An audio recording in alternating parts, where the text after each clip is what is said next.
Do not rush past these words. For a moment, let everything else fall away. You have been living as if life hands out possibility by permission, as if some unseen gatekeeper decides when you are allowed to rise. But hear me carefully. You are the one who decides, and the world waits for the tone you set within yourself.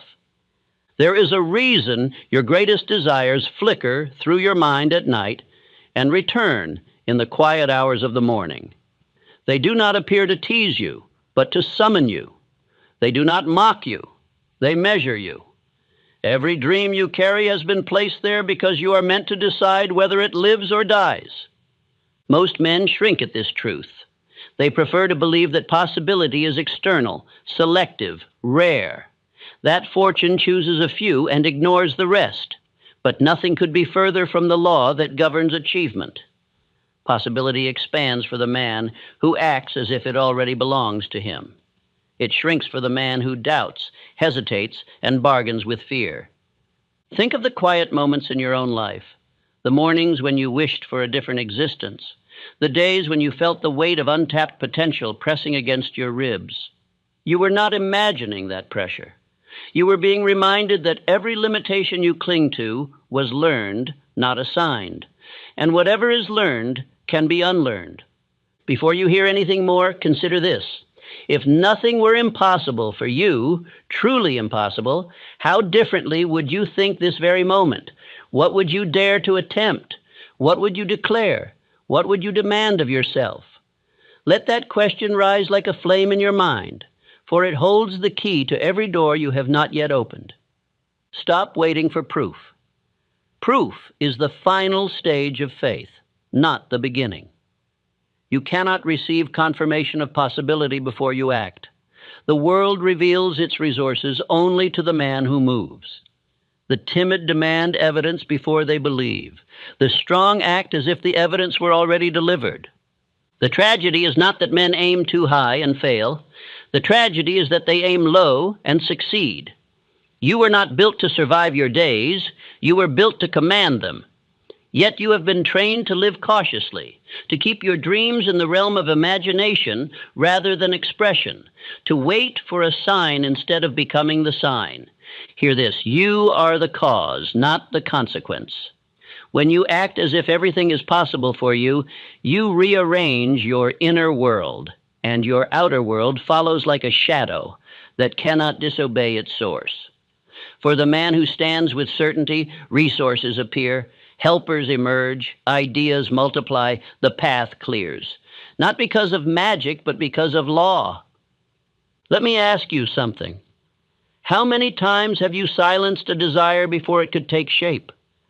How many times have you compared your future to someone else's past and convinced yourself that the heights you dream of are reserved for those of better fortune? How many times have you lowered your expectations to avoid disappointment?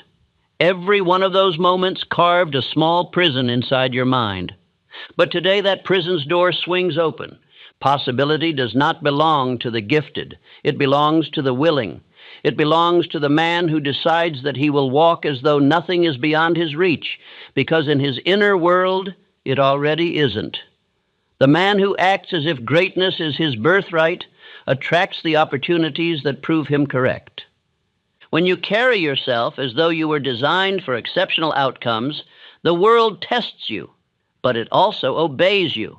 It bends, it shifts, it accommodates the one who refuses to be confined by average expectations. The world is not moved by hope. It is moved by the man who steps forward as though the outcome is already assured. You have seen this truth in the stories of great achievement. The men who changed the world did not wait for conditions to favor them. They moved while others hesitated. They advanced while others doubted. And by their advance, they forced life to reveal possibilities that would have remained invisible to the timid. Now turn inward. Think of the vision you carry, the one you seldom speak aloud because it feels too large, too unreasonable, too ambitious for the life you have known. That vision is not too large. Your thinking has been too small. The moment you act as if that vision is attainable, you align yourself with the power that has elevated every great fortune ever built. Possibility is not a distant reward. It is a present command. You must assume the posture of the man who can achieve it long before the world confirms it. You must think, speak, walk, and work as though the outcome is fixed. Only then does the world begin to reorganize itself in your favor. But understand this: acting as if everything is possible is not pretending. It is deciding. It is declaring. It is organizing your mind with such definiteness that doubt finds no place to inhabit. It is the refusal to negotiate with fear, the refusal to accept conditions as permanent, the refusal to live at the mercy of chance. Ask yourself now, what would change in your life if, for the next year, you acted as though every goal you carry were already yours? What work would you do? What habits would you build? What conversations would you initiate? What excuses would evaporate the moment you believed you could not fail? Most men drift for decades because they cannot imagine themselves as the source of possibility. They bow to limitations they never examined. They obey fears that were handed to them by smaller minds. They forget that life imitates the man who dares to command himself. But you are no longer that man. Not after hearing these words. Act as if everything is possible for you, and the world will reveal possibilities you never suspected. Act as if the outcome is certain, and uncertainty will collapse. Act as if you have been chosen for greatness, and greatness will search for you. Your life begins when your thinking changes. Your thinking changes when your identity changes, and your identity changes the moment you decide that nothing is beyond your reach. Now listen closely. What comes next will show you how to anchor this certainty so deeply within yourself that doubt cannot survive its presence. Let every word that follows become a command to the world you are about to build. Every enduring creation begins as an idea believed in before it takes shape. Every structure that reaches into the sky was first held upright in thought. The principle of assumed power declares that form always bends to belief. The man who waits for evidence delays destiny. The man who walks in conviction commands it. The unseen world moves for those who move first within themselves.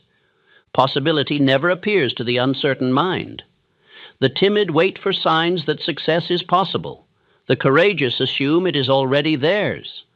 When the mind accepts this posture, energy gathers around its decision. Mountains shift because thought has taken root as law.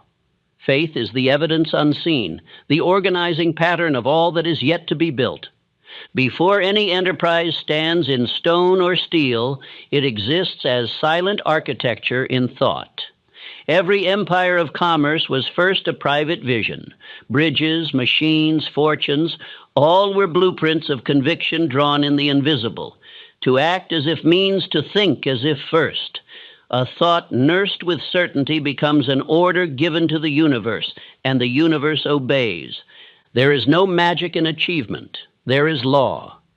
When belief hardens into fact within the imagination, the outer world begins its construction. The unseen serves the definite. The man who establishes his certainty builds a mold in the ether. Events pour themselves into that mold until result appears. This is why faith is the seed of evidence, not its result. Consider a man who stepped from a freight train one morning with worn clothes and empty pockets. He carried no introduction, no plan, no wealth, only an inner decree that he was to become the business associate of a great inventor. Others saw a vagrant, he saw partnership. That belief was his only capital. Within 5 years, he was indeed a partner, and his name was Edwin C. Barnes. Barnes possessed nothing but an idea of himself. He refused to think of employment. He envisioned alliance. His thought was definite, his assumption unwavering. Each day he carried himself as one already trusted by the master of invention. Opportunity appeared in answer to his self-concept. He demonstrated that position is not granted by chance, but assumed by conviction until it becomes visible. This law shows that self-image governs the boundaries of destiny. A man can rise no higher than the idea he holds of his own worth. Thought is the compass of circumstance. One who believes himself subordinate to fate will find himself ordered about by it. One who believes himself designed for power will soon bear the responsibilities of command. Those who speak of luck reveal ignorance of law. Fortune is not random favor, but the obedience of events to definiteness. There is no accident in the rise of strong men. Their certainty arranges conditions as the magnet arranges filings. The uncertain call it luck because they cannot trace the invisible sequence of cause. Yet the sequence is fixed: belief first, result after. To live under this law is to treat every day as the rehearsal of mastery. Speech must match intention. Posture must mirror confidence. Decision must be swift, for hesitation leaks power. Each morning is to be entered as though one were already the successor to greatness. The mind, body, and conduct must align in authority. The world interprets these signals as evidence of capacity and responds accordingly. Definiteness gives direction to invisible forces. Without it, energy scatters into indecision. The disciplined mind speaks its purpose aloud and thus commands its faculties to serve one aim. A chief aim clearly spoken gathers resources unseen. Every repeated declaration chisels the image deeper into the subconscious, which then orders behavior to make it real. Faith without speech is incomplete. To proclaim the purpose aloud is to register it with one's own intelligence. Words spoken with conviction become commands to the inner world. The echo of these commands returns as courage, as endurance, as ideas at the needed hour. Thus, daily autosuggestion is not wishful recital, but mental organization. Imagine again the man of belief walking through a factory or a market. Others sense certainty, though he utters nothing of ambition. His presence carries quiet assurance. Partners extend trust, doors open. They are not responding to charm, but to law. Confidence felt inwardly is transmitted outwardly. Those who meet it feel safe to cooperate. This is how social perception shifts when inner mastery is assumed. Great builders and inventors have always carried this aura. Thomas Edison often spoke as though his inventions were already complete, while his assistants still struggled with failures. His calm authority was the magnet drawing ideas from the unseen. Each obstacle obeyed the command implicit in his faith. It shall be done. The universe cannot resist the tone of certainty. Assumption is not pretense. Pretending imitates form without conviction. Assuming establishes conviction until form complies. One deceives the senses, the other instructs them. The man who pretends merely hopes to be believed by others. The man who assumes convinces himself first, and the world follows. The difference between play acting and power is sincerity of belief. Every thought held with persistence becomes character. Habit of belief carves grooves in the mind through which energy continually flows. As these grooves deepen, action becomes natural, and results repeat themselves with ease. This is the origin of the saying that success breeds success. Habitual assumption creates habitual victory. When the inner pattern is definite, the outer cannot differ from it. A merchant who holds himself as prosperous conducts his trade with dignity and exactness. Customers sense stability and respond with loyalty. Another merchant, fearing loss, bargains and apologizes until loss is assured. Both prove the same law. The outer mirrors the inner. Repetition of belief builds the structure of certainty. Each time a man holds fast to his vision amid contrary evidence, he strengthens the bridge between thought and reality. Weak men withdraw their faith at the first difficulty. Strong men press belief deeper until it roots beneath circumstance. Persistence in assumption converts temporary defeat into raw material for triumph. There exists a rhythm in this process, the pulse of faith asserting itself through every setback. Every disappointment asks the same question: do you still believe? Those who answer yes with action pass the test that precedes enlargement. The world will always challenge assumption, not to destroy it, but to refine its purity. To live by the law of assumed power is to live without bargaining. The mind no longer petitions fate, it issues decree. One ceases to ask, will this happen? And begins to declare, it is happening. Such mental discipline abolishes hesitation and releases immense energy for work. Energy no longer divided by doubt rushes wholly toward expression. There is dignity in certainty. The man who knows his direction does not compete with others, he proceeds. The man who doubts searches for approval and wastes years. One is propelled by inner command, the other restrained by outer influence. Society eventually crowns the first because conviction is leadership made visible. History's great achievements testify to this law.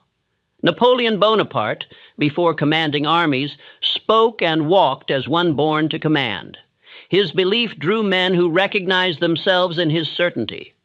Whether one approves his aims or not, the principle remains.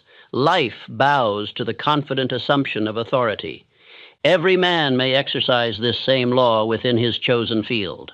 The craftsman who treats his work as masterpiece before it earns applause becomes master.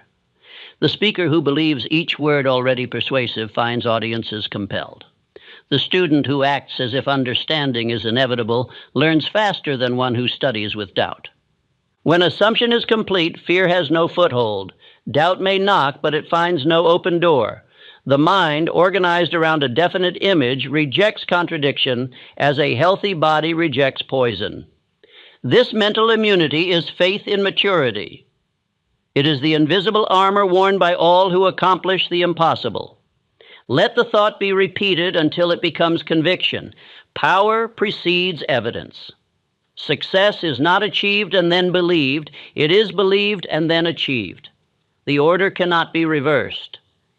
Every man walking the earth today is surrounded by the harvest of his own previous assumptions. His environment is the reflection of his inner decree. To correct circumstance, correct assumption. If poverty appears, change belief about wealth. If isolation persists, change belief about worthiness of companionship. The external will rearrange as surely as a mirror reflects a new gesture. This is not speculation, but the mathematics of mind. Each morning offers the opportunity to renew this posture. Stand tall, breathe with assurance, and let the mind rehearse its certainty. Speak the chief aim aloud until it vibrates with emotion. Every act, from the smallest decision to the largest enterprise, must proceed as though success were already guaranteed by law. An affirmation of this truth engraves it deeper. I already possess the power to achieve all I desire. Faith is the unseen evidence. The world now organizes itself around my certainty. Such repetition is not vanity, but discipline. The subconscious, hearing command after command, begins to act upon them without question. It influences tone of voice, decision, and endurance until conduct becomes prophecy fulfilled. Others will sense the transformation before words announce it. They will observe steadiness where there was hesitation, quiet strength where there was uncertainty. Opportunities will appear because confidence attracts cooperation. Even resistance changes nature, serving to strengthen resolve. The world reorganizes itself around the mind that has organized belief. The principle can be witnessed in any field. The leader who assumes his men will follow and shows them purpose is followed. The teacher who assumes students will learn teaches with vitality and sees comprehension awaken. The physician who assumes healing is possible ignites faith in the patient. The same invisible law operates through all. Let it be understood. What a man consistently assumes, he becomes. Thought held with persistence is destiny in progress. This is the law of assumed power, the unseen architecture of every triumph known to history. Those who master it cease to ask for permission from life. They declare purpose and move. Life, recognizing its commander, obeys. And thus the path is set. Faith first, evidence later, assumption first, manifestation after. All who live by this order rise beyond the reach of limitation, for they have discovered that possibility itself is but belief made visible. The conquest of circumstance begins with conquest of self. Before a man can rule his trade, his fortune, or his destiny, he must learn to rule his own mind. Dominion within is the throne from which all outer order is governed.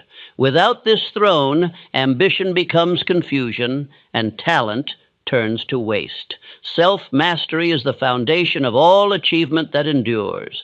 Most men live as servants to their moods. They rise when inspired and sink when discouraged. They move when praised and halt when criticized. Their energy depends upon weather, gossip, or the opinions of others. Such a man cannot act as if everything is possible, for he has not yet acted as if he rules himself. To be master of one's fate, one must first cease to be the servant of emotion. The law of controlled attention demands allegiance. Whatever the mind continues to dwell upon grows. Thought, like water, nourishes whatever seed it feeds. If the mind clings to fear, fear becomes habit. If it dwells upon purpose, purpose becomes character. The disciplined man guards the gates of his attention as a king guards the treasury, for he knows every wandering thought spends his strength. Discipline does not mean repression, it means direction.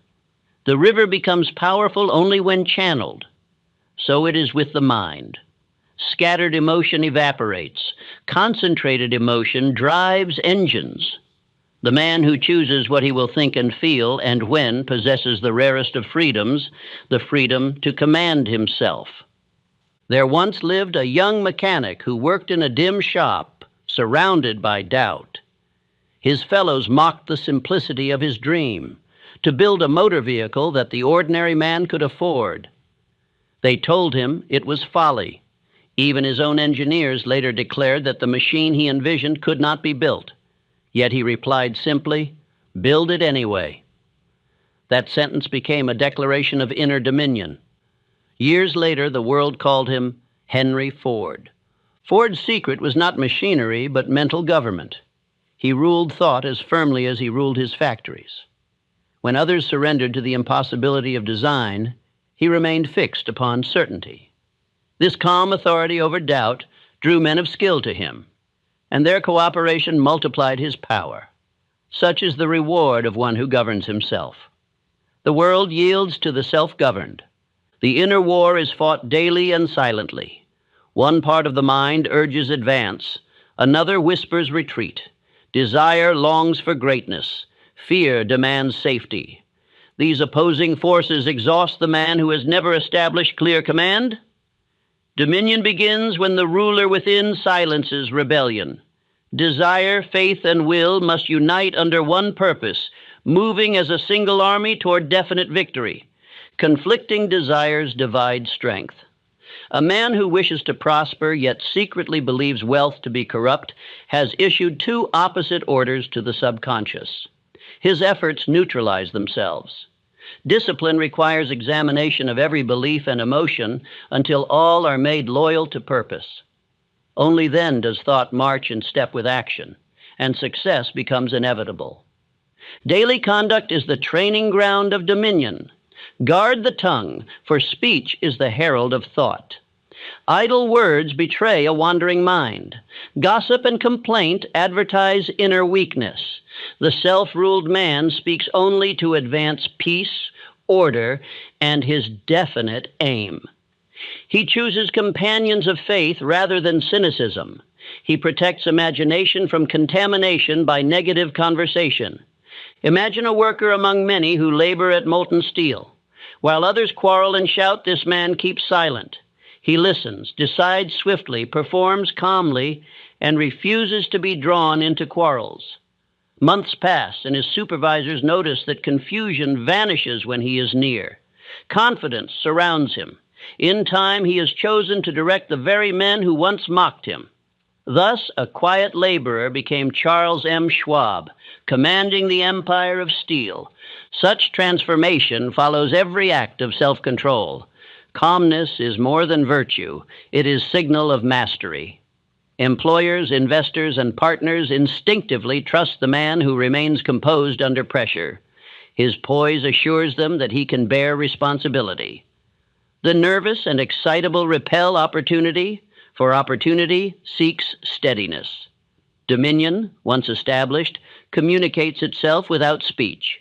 The mind must be trained as the body is trained. Each negative thought is to be recognized, examined, and replaced. The act of substitution is exercise for the will. When a thought of fear appears, replace it with a declaration of courage. When doubt whispers failure, replace it with affirmation of success. This practice strengthens authority within until obedience becomes automatic. Write down recurring thoughts that disturb peace. Confront them as disloyal subjects in the kingdom of the mind. Demand their allegiance to faith. Repetition of this exercise transforms habit. What was once involuntary fear becomes instinctive confidence. Discipline is the steady hammer-shaping character from raw emotion. Emotion itself is not enemy but servant. Properly governed, it fuels faith. Uncontrolled, it destroys direction. The wise ruler does not banish passion, he directs it. Enthusiasm for work, loyalty to ideals, and love for humanity are emotions lifted into service. Anger, envy, and self-pity are passions gone astray, wasting strength in rebellion. Self-dominion restores them to usefulness. Controlled attention converts time into treasure. An hour of focused thought is worth more than a day of distraction. The average man lives divided among trivialities. His mind wanders before it begins. The disciplined mind completes one thing at a time with total presence. Such attention becomes magnet for ideas.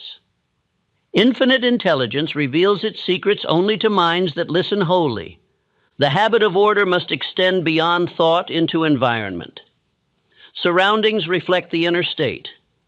A disordered desk, a neglected appearance, or a delayed correspondence are symptoms of internal confusion. Every detail placed in order reinforces the principle of control. When the outer life mirrors inner precision, energy flows without resistance. Dominion must also extend to time. Hours are capital more valuable than gold. Each should be invested according to plan. The undisciplined man allows trivial interruptions to steal his fortune of hours. The master spends time only on acts that advance his purpose.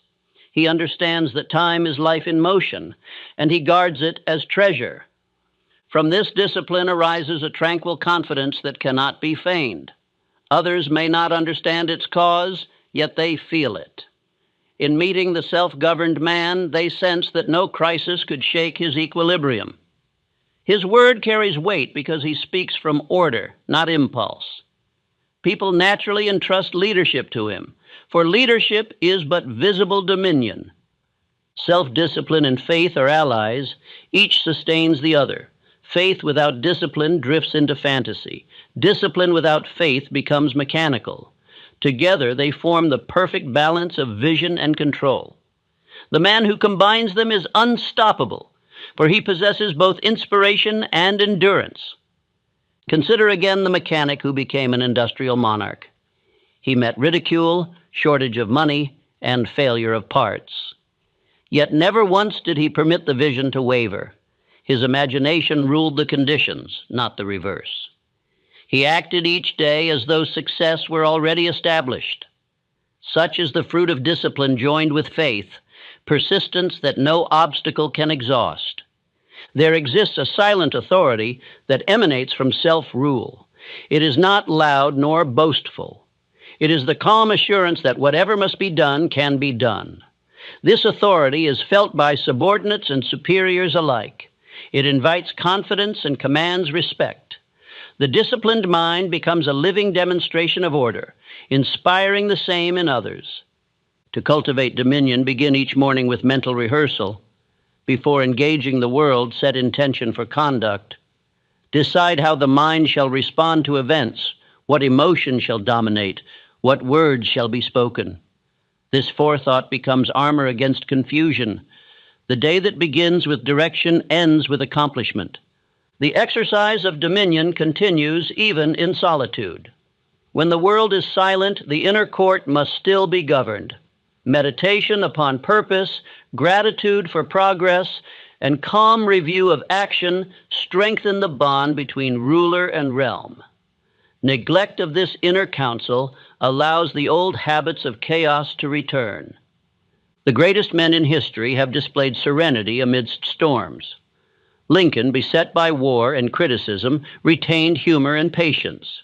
Carnegie, surrounded by vast responsibilities, remained composed under pressure. Such men practiced the art of inner rule. They were not born with calmness. They cultivated it until it became armor none could pierce. The man who rules himself is beyond manipulation. Praise does not inflate him, blame does not deflate him. Success does not intoxicate, failure does not poison. He moves by principle, not by impulse. To live thus is to live free. This freedom is the crown of discipline, the true reward of mastery. No riches can compensate for slavery to impulse. Many men gain wealth only to become prisoners of appetite or vanity. Their fortunes rot because the ruler within was never crowned. The wise seek first dominion over self, knowing that all else follows naturally. Wealth held by an undisciplined mind is danger. Wealth held by a disciplined mind is blessing. Self-control in thought extends to speech, speech to action, action to destiny. Therefore, each idle thought may become a chain, each controlled thought a key. He who chooses his thought chooses his fate. Dominion is the art of deliberate choosing, practiced until automatic. This is the highest education, the training of the mind to obey the will of purpose. Let the student remember that self-rule is not achieved in a single effort, but through continuous application. Each moment presents a new occasion for mastery. Every irritation is a lesson in patience. Every temptation, a chance to strengthen will. The discipline of inner dominion is lifelong, yet every step forward yields immediate peace. As mastery deepens, energy once wasted in emotional turmoil becomes available for creation. The mind, once scattered across many trivial fears, now directs all force toward achievement. This concentration multiplies efficiency. Work that once required days may now be done in hours, for the disciplined mind moves without friction. There is majesty in order. When thoughts align, emotions obey, and actions follow, the individual becomes a center of power. Circumstances arrange themselves around him as planets around a sun. This is not poetry, but law. Harmony within produces harmony without. Affirmation strengthens this law's hold. I am master of my emotions, ruler of my habits, and commander of my fate. My thoughts obey my will, and my will obeys my purpose. This declaration, repeated with feeling, imprints the pattern of government upon the subconscious. Soon the faculties of mind respond instinctively to direction. The thinker becomes sovereign over his kingdom. Others will witness the change before he does. They will note steadiness under trial, precision in word, and dignity in bearing. They will trust his judgment because it springs from clarity. The disciplined man becomes refuge for the confused. His presence brings confidence to weaker spirits. The man who cannot govern himself is not fit to command riches or men. Dominion within is the first throne of success. Only from that seat can orders be issued to the outer world. Fortune and opportunity are loyal servants, but they obey only the mind that rules itself with justice and strength. Thus ends the second law, the discipline of inner dominion. Through it, possibility becomes obedience, chaos becomes order, and the individual ascends from drift to direction. The man who rules himself stands already halfway to ruling his destiny. Power unused decays. The mind that knows what must be done but never moves becomes a graveyard of intentions. The law that governs success demands motion. Thought must express itself in deed, and faith must prove itself in action. To act as if is to set the body in harmony with conviction, to make belief visible in conduct before proof appears. Possibility reveals itself only to motion. Every advance in civilization was born of a single step forward, taken while others stood waiting.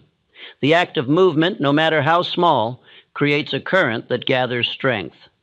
Once the current flows, unseen help appears, coincidences align, and opportunity seems to meet the traveler halfway. Most men destroy their power by hesitation. They wait for clearer signs, for perfect timing, for permission from others who doubt as they do. The man who would master destiny moves before conditions are favorable. He understands that favorable conditions are the result of movement, not its cause.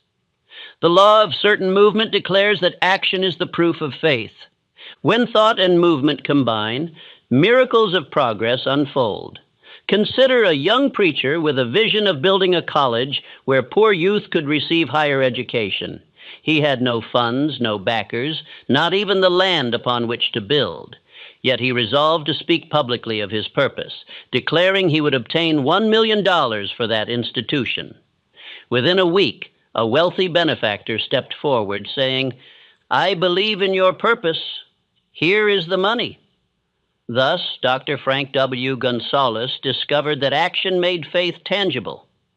His sermon did not create money from thin air. It created movement in minds. The act of declaring intention with certainty invited participation from others. The law of motion worked through the energy of decision. When a man moves with faith, he transmits that faith to all who observe him. Life aids the one who dares to begin. In contrast stands the multitude of dreamers who delay. They plan, discuss, and perfect their schemes until opportunity dies of neglect. They imagine success, yet never enter the field of battle. Meanwhile, bolder men, less informed perhaps, but more decisive, seize the rewards. The difference is not in intelligence, but in the habit of immediate action. Every man must face the paralysis of analysis. To conquer it, he must form the habit of movement without endless debate. Decision is the spark that ignites power. Doubt and caution have their place, but they must be servants, not masters. Once the purpose is defined and desire burns clear, hesitation becomes treason against destiny. Certainty grows through repetition. Just as muscle strengthens with use, faith strengthens through continued motion. Each day devoted to purposeful action ingrains the habit of progress. The law of cosmic habit force then takes hold. Repeated acts form grooves in consciousness through which energy flows without effort. The man who moves daily toward his aim becomes unstoppable because habit now carries him forward. Many complain that inspiration deserts them. Inspiration is not lost. It is earned through motion. The mind, like a wheel, resists at first, but turns easily once momentum begins. Start moving toward the goal even when enthusiasm is low, and enthusiasm will return as movement gathers pace. Motion is the cure for inertia. A story illustrates this law. A young clerk worked in a small store where business stagnated. Each evening he remained after closing, improving displays, recording sales data, devising better methods. He was not paid for this labor, but he acted as if he owned the store. Within months, customers multiplied. The owner, noticing his initiative, made him a partner. That partnership later grew into a chain of prosperous establishments. The law of certain movement rewards the man who acts beyond duty. Acting beyond payment or recognition is not martyrdom, it is foresight. Service rendered without demand for reward prepares the way for reward greater than expected. When one works as though success were already secure, success must eventually appear to justify such confidence. The universe does not allow sincere effort to remain unacknowledged forever. The difference between a laborer and a leader often lies in motion. Both may possess knowledge, but the leader moves while the laborer waits for orders. Motion transforms potential into command. The world respects the one who begins. History remembers initiators, not imitators. To move with certainty requires mental rehearsal. Each morning envision the day's acts completed successfully. walk, speak, and labor as though the outcome were predetermined. This posture strengthens decision and weakens fear.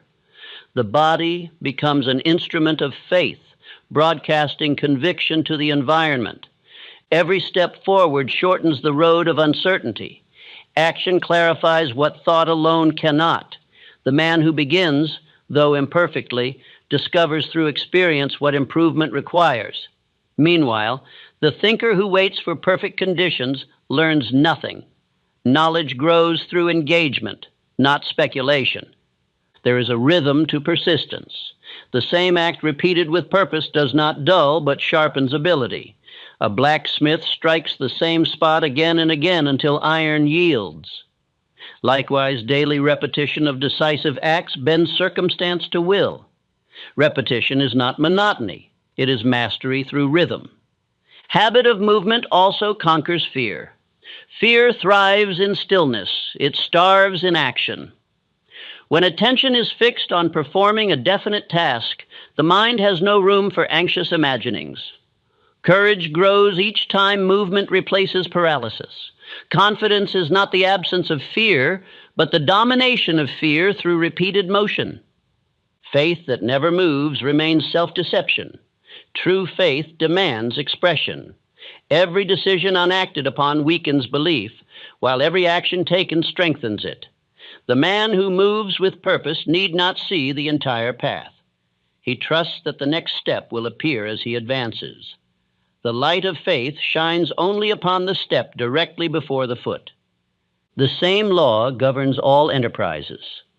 The inventor who begins experiments without certainty of result eventually stumbles upon discovery. The writer who writes daily, regardless of mood, completes books while others speak of ideas. The salesman who approaches one more prospect each day turns average effort into excellence. Small actions performed with persistence awaken dormant power. Life is governed by movement. The stars themselves wheel through the heavens in ceaseless order. The sea advances and retreats. The heart beats. The seasons change.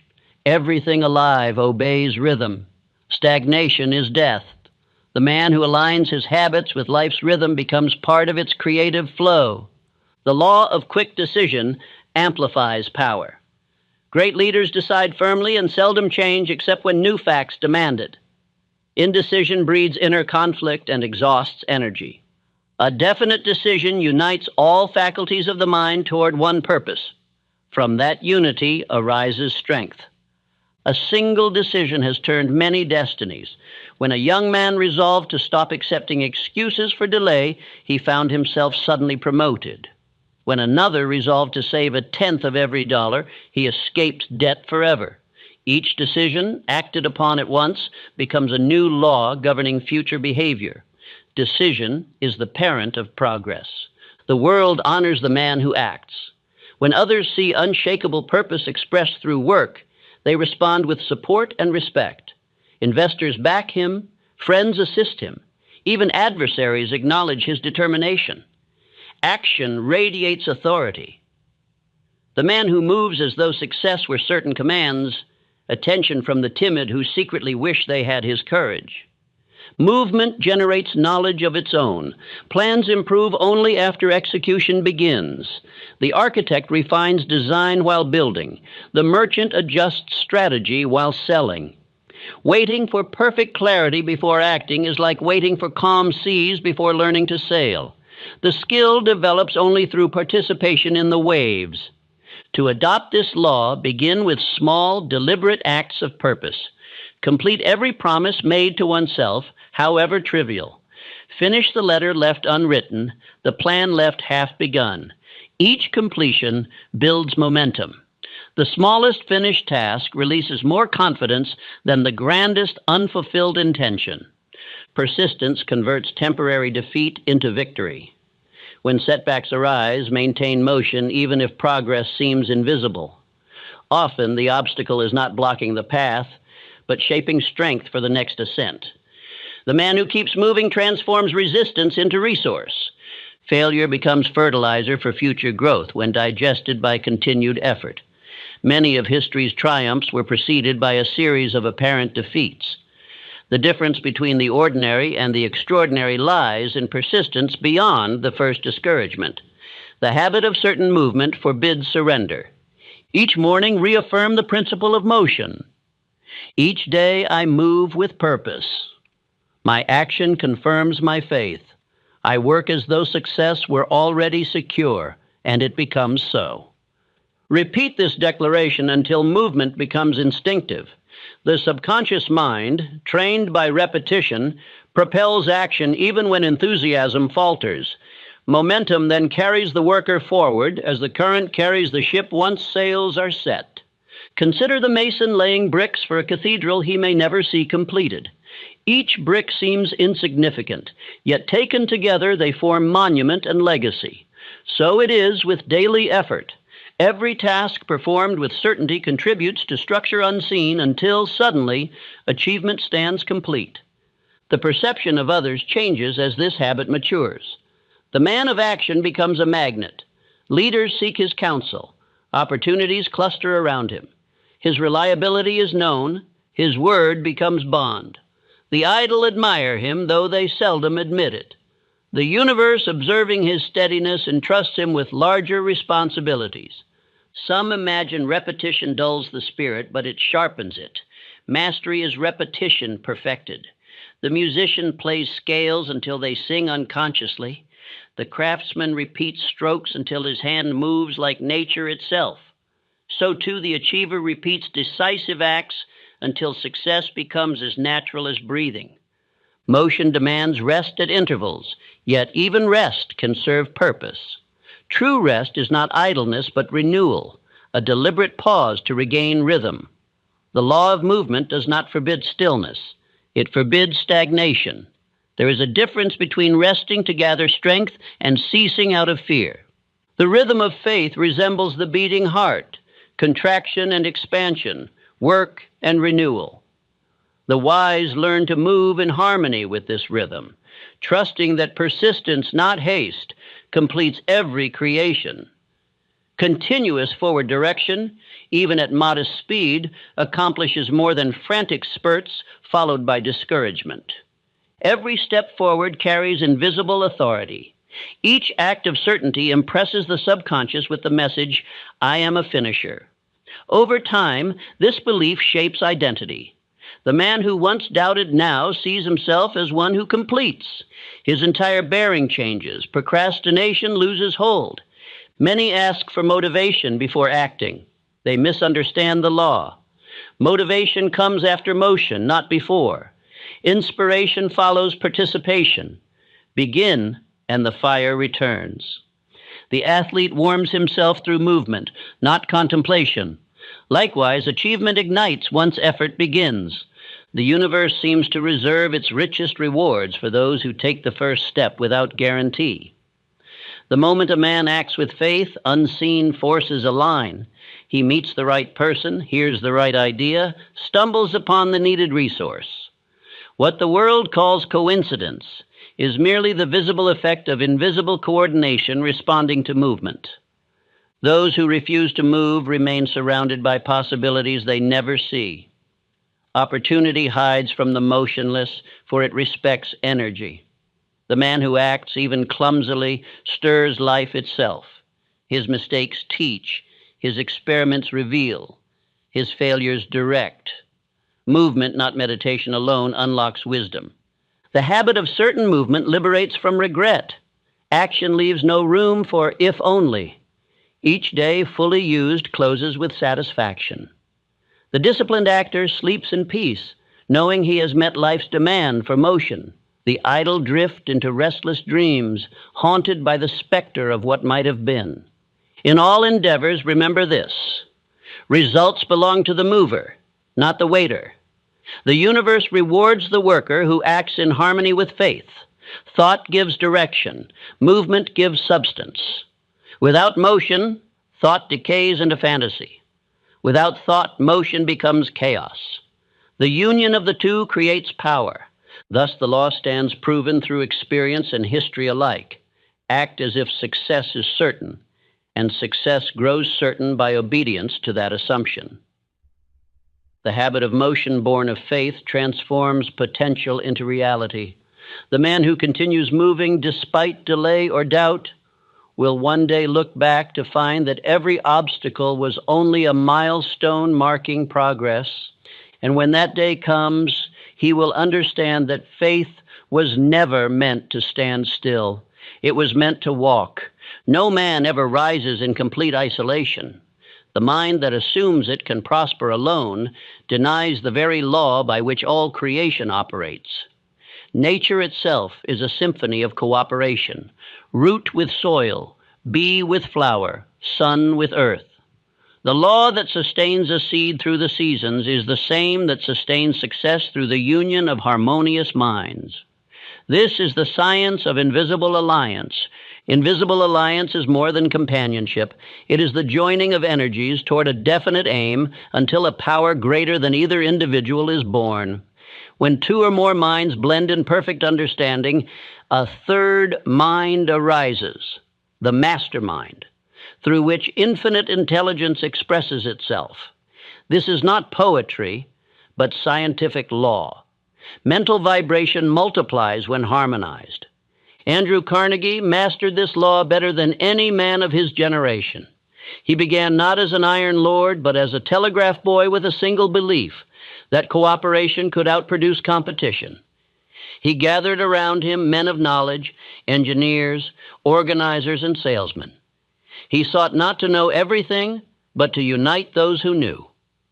Through his alliance, steel conquered the world.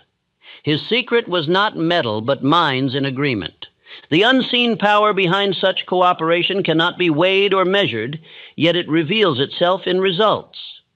When faith and enthusiasm unite several individuals, thought moves faster, ideas become contagious, and courage increases. Doubt cannot live in the atmosphere of harmony. The weakest member grows strong, and the strongest becomes inspired. This is the chemistry of thought in motion. Invisible alliance operates through both visible and unseen partners. Among the visible are trusted companions, mentors, and associates. Among the unseen are forces of infinite intelligence that respond to definiteness of purpose. When a man sets his mind upon a clear aim and surrounds himself with loyal minds, unseen allies join the circle. Ideas arrive, coincidences multiply, and unseen doors open at precise moments. Thomas Edison understood this science instinctively. When he spoke of invention, he described ideas as if they waited in the ether for a receptive mind. He worked in faith that inspiration was inevitable. His laboratories were not merely workshops, but centers of mental harmony. Assistants who entered there found themselves inspired to effort beyond their usual ability. Edison acted as if the invisible alliance were already established, and so it was. The same law governs lesser enterprises. A farmer who works in faith with soil and season receives abundance. A teacher who believes in the capacity of his students awakens genius in them. A merchant who treats customers as partners draws their loyalty. Cooperation begins in the mind, long before it appears in action. To act as if others will assist invites them to do so. Envy and suspicion break the circuit of this law. To resent the success of others is to cut the wire through which prosperity travels. Admiration and goodwill, on the contrary, extend the current of supply. When one regards the accomplishments of another as proof of what can be done rather than as a threat, he places himself in the line of progress. Transform envy into study. Instead of saying he is lucky, ask, what quality of thought produced his success? Every success leaves tracks for the observer of law. By understanding the mental causes behind achievement, one enters into silent cooperation with those who have already obeyed them.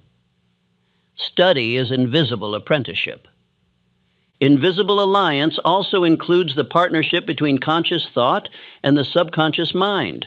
The conscious plans, the subconscious executes. When the two work in harmony, power becomes limitless. Faith is the language that unites them. Doubt confuses communication. Faith makes command. The mind that trusts its own decree sends orders clear enough for the subconscious to act upon without error. Consider again the builder of empires. Carnegie did not instruct every furnace or calculate every rail. He held a definite image of the industry organized under one great plan. That image was impressed upon his chosen men and through them upon thousands more. Each worker, knowingly or not, labored under the influence of that central purpose.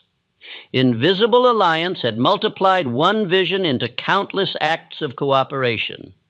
This law extends beyond human connection into the realm of infinite intelligence.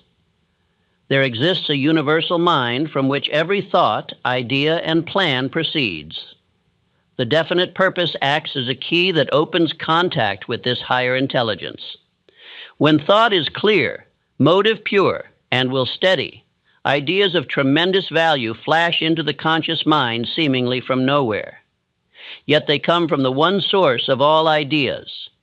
Faith is the magnetic field that attracts such inspiration.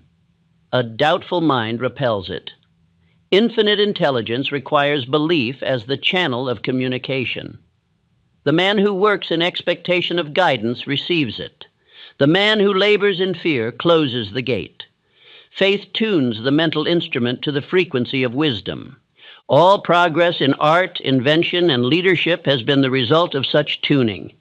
The Wright brothers were not the first to dream of flight, but they believed air could be mastered, and the unseen laws of lift revealed themselves through their experiments. They acted as if success were inevitable, and through that assumption invited the cooperation of forces no eye could see. The science of invisible alliance also governs personal magnetism. The mind broadcasts its dominant vibration as surely as the wireless sends waves through space. When a man lives in faith, enthusiasm, and goodwill, he becomes a living magnet. People feel at ease near him. They wish to cooperate. Conversely, the mind steeped in fear or envy radiates repulsion. The world's response is a mirror to one's mental signal. The individual who walks in this science realizes he is never alone. He senses the presence of unseen assistance even in solitude. Plans form easily. Intuition guides each step. When obstacles appear, solutions arise from within or arrive through others at the needed moment. The alliance is invisible yet practical. It manifests through results. To cultivate this state, begin by forming clear mental alliances with the greatest minds of history. Imagine their counsel in moments of decision. Ask, how would Lincoln act with patience? How would Edison persist? How would Carnegie plan? This imaginative conference stimulates the same qualities within oneself. The subconscious, receiving such images, begins to act accordingly. Many have dismissed this practice as mere fancy, yet those who use it know its power. The mind, properly directed, cannot distinguish between actual and imagined counsel.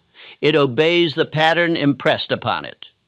Therefore, to associate mentally with greatness is to invite greatness into conduct. Thought creates company according to its kind. In every undertaking, harmony is the first requirement. Discord among partners cancels power. Two men of equal ability working against each other accomplish less than one average man working alone. But when purpose and spirit unite, effort multiplies.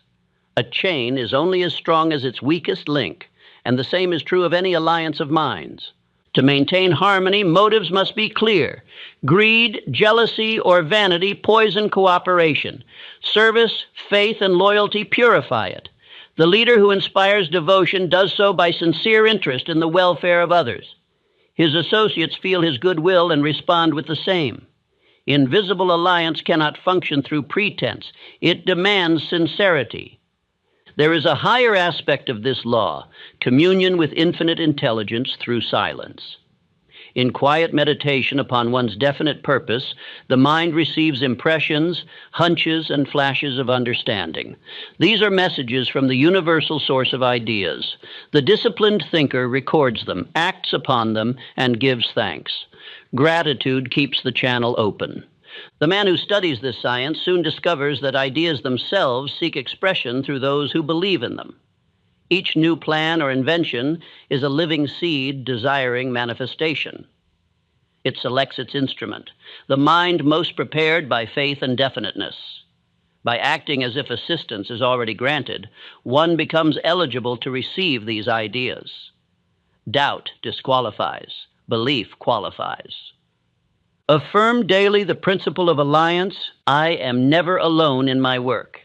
The right minds and right ideas flow to me because I expect them. My faith unites me with power beyond measure.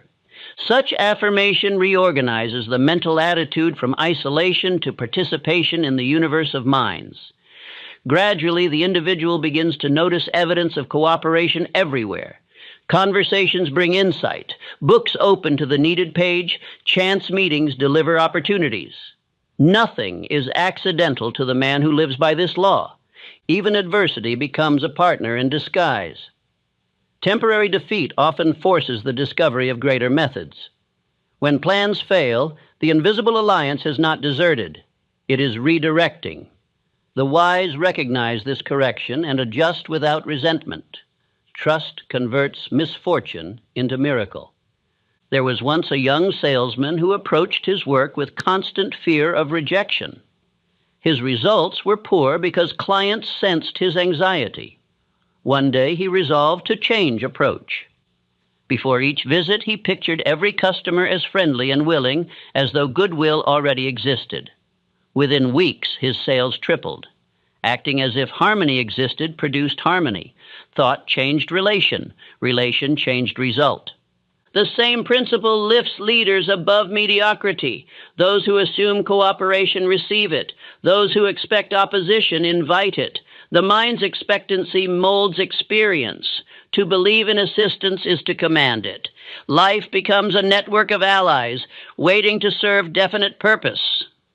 Through the science of invisible alliance, even the humblest worker connects with the power of genius. The cook who prepares food with love contributes to the health of nations. The clerk who serves with cheerfulness spreads prosperity he cannot measure. Each mind that vibrates with goodwill strengthens the entire structure of civilization. To practice this science, one must cultivate humility, faith, and gratitude. Humility keeps the ego from obstructing flow. Faith keeps the channel open. Gratitude ensures continued supply. Together, they sustain connection with the unseen benefactors of success. The world of matter is but the shadow of thought. The alliances that shape nations and industries begin as invisible agreements among minds attuned to a common vision. When these minds act as one, the shadow world must reflect their harmony. There is no limit to the power of men united under spiritual law. Each evening, review the day and acknowledge every instance of cooperation received. Each kind word, helpful idea, fortunate coincidence. Thank the unseen order that arranged them. This recognition deepens faith. The next day will bring more such evidence, for gratitude multiplies supply. The man who walks with this awareness radiates quiet confidence. People feel drawn to assist him without knowing why. His presence carries the atmosphere of harmony, which is success in embryonic form. The air around him seems charged with possibility.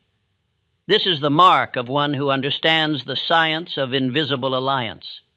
The mind that assumes harmony with infinite intelligence never experiences true loneliness. In the silence of planning, it hears guidance. In the heat of struggle, it feels unseen strength. In the moment of victory, it acknowledges that no success is solitary. Such a man becomes an instrument through which the unseen works visible wonders. The closing principle of this science is simple yet profound. Every alliance begins within. Harmony in the heart creates harmony with men and with the infinite. To the degree that one thinks peace, he attracts peaceful cooperation. To the degree that he thinks faith, he draws faithful partners.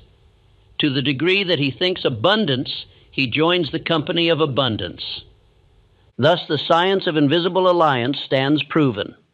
Life itself conspires with the man who moves in faith and goodwill.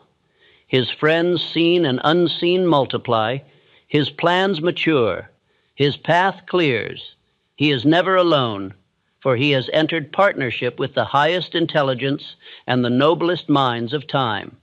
The final stage of power is not action alone, but transformation of being. Success is not merely what a man does, it is what he has become.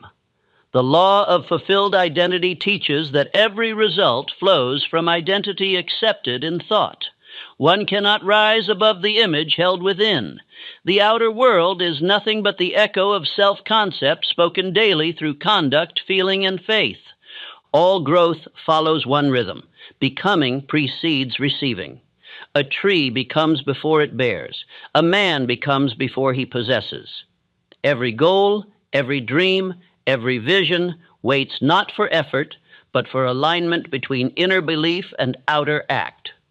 To act as if everything is possible is to accept the identity of one who already lives in that possibility.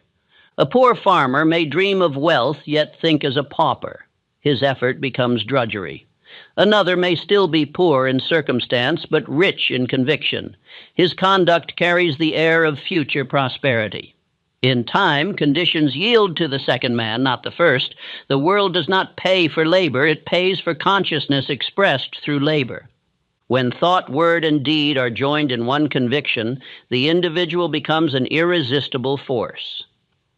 The law of fulfilled identity is therefore the completion of all preceding laws. Assumed power gave direction. Inner dominion gave order. Certain movement gave momentum. Invisible alliance gave multiplication. Now all must merge into one identity, being the success itself. Identity is not declared once, but rehearsed daily until belief hardens into instinct.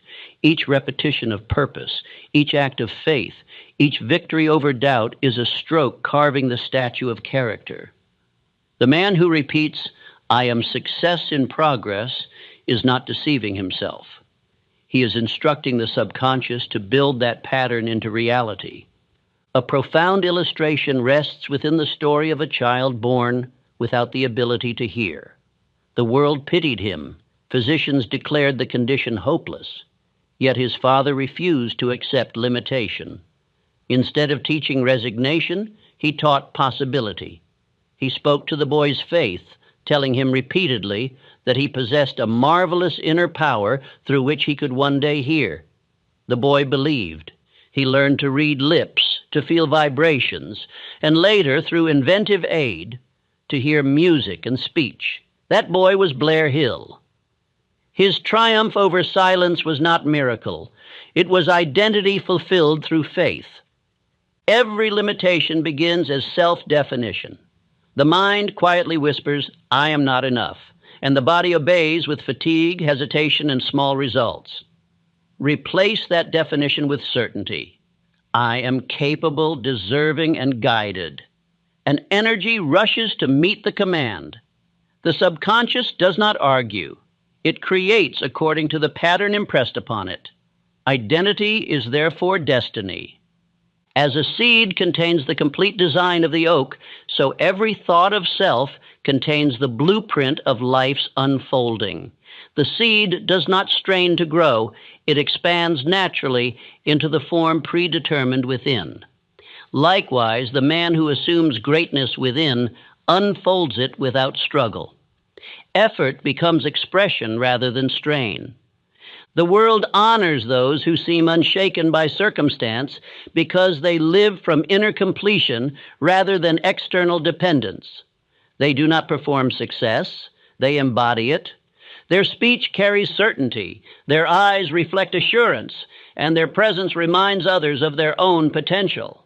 Such influence is identity radiating beyond the self. Every man must decide whether to live as echo or as cause. The echo reacts to fortune. The cause creates it. The echo adjusts to environment. The cause shapes it. The echo waits for recognition. The cause grants it to himself through action. The transition from echo to cause marks the birth of a fulfilled identity. Many labor tirelessly, yet remain trapped in small results because their self-concept contradicts their ambition. They strive outwardly while doubting inwardly. They act rich while thinking poor, lead publicly while fearing privately. This division drains power. The law of fulfilled identity demands unity, inner image and outer effort joined as one. The practice of this law begins with imagination. Picture vividly the man capable of your highest aim. How does he walk, speak, and respond? What habits govern his hours? What standards guide his choices? Then begin to live by that image. At first, it may feel unnatural, as a new garment feels stiff, but repetition will make it comfortable, then natural, then inevitable. When a man truly identifies with success, even adversity becomes a servant. Every challenge is interpreted not as punishment, but as refinement, not as barrier, but as exercise. Faith transforms defeat into training. The man of fulfilled identity sees obstacles as sculptors shaping his character into finer strength. History records countless examples of this transformation. A Scottish boy, frail and bookish, dreamed of conquering worlds. He studied strategy while his peers played. He carried himself with command before he commanded anyone. Later, armies followed him with devotion rare in history. The world named him Napoleon Bonaparte. Before he led men, he led imagination. The process is the same for every dreamer who becomes doer. Begin by accepting the role inwardly.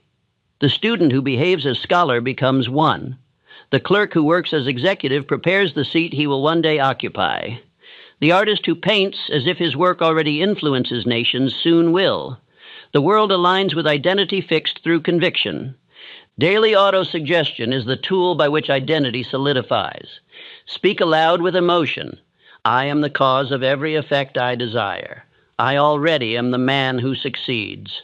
My outer life now aligns with the image I hold within. Such repetition is not flattery, it is discipline.